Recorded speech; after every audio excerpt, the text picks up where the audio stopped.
Hello everyone and welcome back to another tutorial from Finance for Beginners. In this video, I'm going to show you how you can add or change your phone number on the XTrend Speed Trading app. So let's get started right away. First of all, open up the XTrend application on your device. And once you have logged in, you will end up within the home page. Now, if you wish to add or change your phone number, tap on the Me icon at the bottom right corner, which will open up your menu page.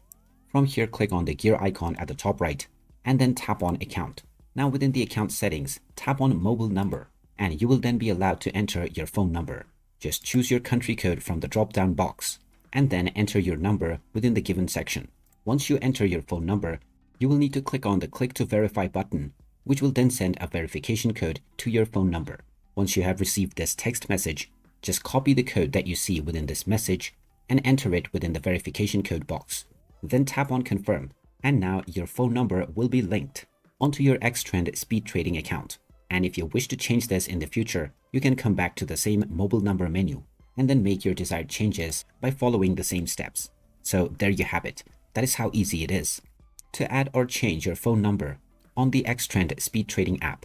If you find this video helpful, don't forget to hit that like button and subscribe to our channel for more useful tips and tutorials. Thanks for watching, and I will see you again in the next one.